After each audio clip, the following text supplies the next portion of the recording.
দিকে নজর রাখবো, কারণ সাত সকালে জগদ্দলে তুলকালাম বাঁধে। বোমাবাজি হয়, গুলি চালানোর অভিযোগ ওঠে। অর্জুন সিং এর বাড়ির সামনেই বোমাবাজি করা হয়েছে এমনই অভিযোগ এসেছে। বোমা আর গুলিতে 4 জন জখম হয়েছেন। তৃণমূলের বিরুদ্ধে অভিযোগ তুলছেন অর্জুন সিং। তার পায়েও বোমার আঘাত। জি 24 ঘন্টায় দাবি করেছেন প্রাক্তন বিজেপি সাংসদ। অর্জুনের নিশানায় তৃণমূল কংগ্রেস। আমাদের সঙ্গে রণায় আমাদের প্রতিনিধি রয়েছেন, আরো বিস্তারিতভাবে জানাচ্ছেন। রণায়, এই মুহূর্তে কি পরিস্থিতি? অভিযোগ তো তোলা হচ্ছে সরাসরি তৃণমূলের বিরুদ্ধে। কি হয়েছে যে যেখানে তৃণমূলকে নিশানা করছেন বিজেপির প্রাক্তন সাংসদ?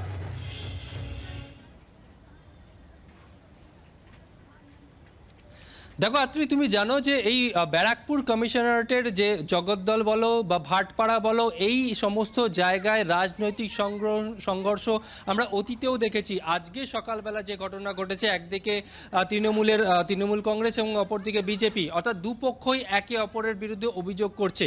যে জায়গায় এই মুহূর্তে আমি দাঁড়িয়ে রয়েছি, জগদ্দলের 18 নম্বর বস্তি। একবার জায়গাটা তোমাকে দেখাবো।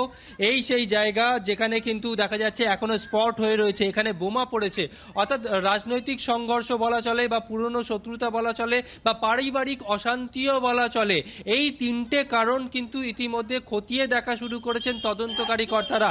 কারণ পুলিশ সূত্রে জানা যাচ্ছে যে আজকে সকালবেলা 8টা থেকে 8:30 নাগাদ একদিকে বিজেপি এবং অপরদিকে তৃণমূলের দলবল, তারা একে অপরকে লক্ষ্য করে ইট বৃষ্টি শুরু করে। শুধু তাই নয়, বোমাবাজি থেকে শুরু করে গোলাগুলি পর্যন্ত চালানো হয়। গুলি চালানো হয়েছে 10 থেকে 12 রাউন্ড, এমনটাও অভিযোগ।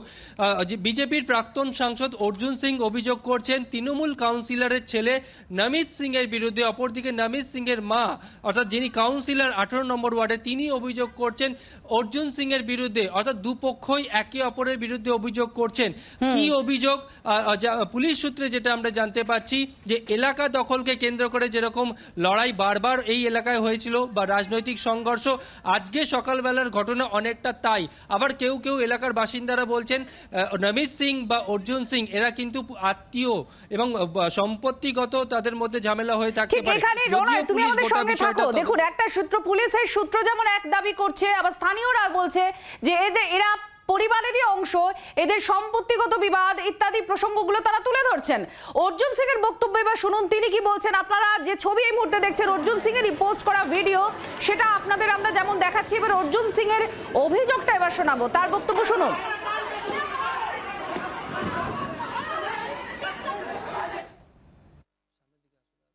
তখনও আমি ঘুমোচ্ছিলাম, এবার গুলির আওয়াজ হচ্ছে, ইট পাথার হচ্ছে। আমার বাড়ি, আমার নাতনি আমার দরজা খটখট করেছে, বলেছে এরকম গন্ডগোল হচ্ছে। তখন আমি নিচে নেমেছি।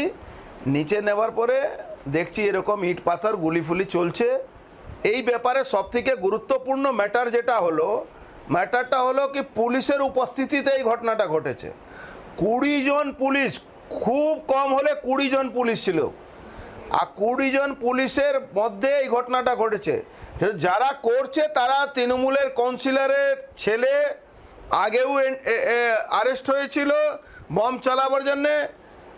ও 2 দিন আগে মেরেছে, একটা লোককে মেরে হাত পা ভেঙে দিয়েছে পুলিশের সামনে। একটা পুলিশের নেক্সাস ব্যারেকপুরে কাজ করছে। পশ্চিমবাংলায় মমতা ব্যানার্জি যে সামাজিক আন্দোলন থেকে ভয় পেয়েছেন, রাজনৈতিক আন্দোলন থেকে ভয় পেয়েছেন। এখানে কোনো বিজেপি, কংগ্রেস, সিপিএম এর ব্যাপার নয়। এখানে যে কোনো সামাজিক আন্দোলন করা লোক আছে, তাদেরকে ভয় দেখিয়ে ঘরে ঢুকিয়ে দাও। কিন্তু তৃণমূল কংগ্রেস যে সাফাই দিচ্ছে, তার সাফাই আমি কোনো জবাব দেব না। সঠিক সময়ে সঠিক জবাব দেওয়ার আসবে। যেরকম ইরানকে ইসরায়েল জবাব দিচ্ছে, তো সেরকম জবাব পাবে এরা, ঘাবড়াবার কিছু নেই। অর্জুন সিং এর বক্তব্য আপনারা শুনলেন, তার অভিযোগ আপনারা শুনলেন। আর ঠিক এই জায়গায় দাঁড়িয়ে আরো একবার আমাদের প্রতিনিধির কাছে যাব। রণয় সরাসরি এই মুহূর্তে আমাদের সঙ্গে রয়েছেন। রণয়, এলাকার পরিস্থিতি এখন কেমন? অভিযোগ পাল্টা অভিযোগ আসছে এবং প্রতিক্রিয়া সমস্তটাই আমরা দর্শকদের সামনে তুলে ধরছি, কিন্তু পরিস্থিতি এখন এলাকায় কেমন? পুলিশ মোতায়েন করা হয়েছে, কি পরিস্থিতি?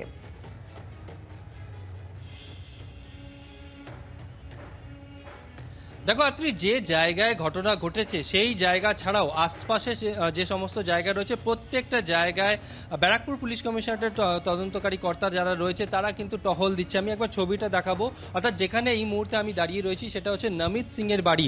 তার বাড়ির সামনে যেমনি পুলিশ কর্তারা রয়েছে, পাহারা রয়েছে, তেমনি অর্জুন সিং এর বাড়ির সামনেও কিন্তু পুলিশ কর্মীরা রয়েছেন। বিভিন্ন জায়গায় তারা টহল দিচ্ছেন, কোথাও কোনো রকম জমায়েত দেখলে তারা সেখান থেকে তাদেরকে সরিয়ে দিচ্ছেন এবং একই সঙ্গে কোনো রকম বিশৃঙ্খলার ঘটনা যাতে না ঘটে সেই দিকে তারা নজর রেখেছেন। তবে সকালবেলা যে ধরনের ঘটনা ঘটেছে তাতে করে আতঙ্কিত এখানকার বাসিন্দারা।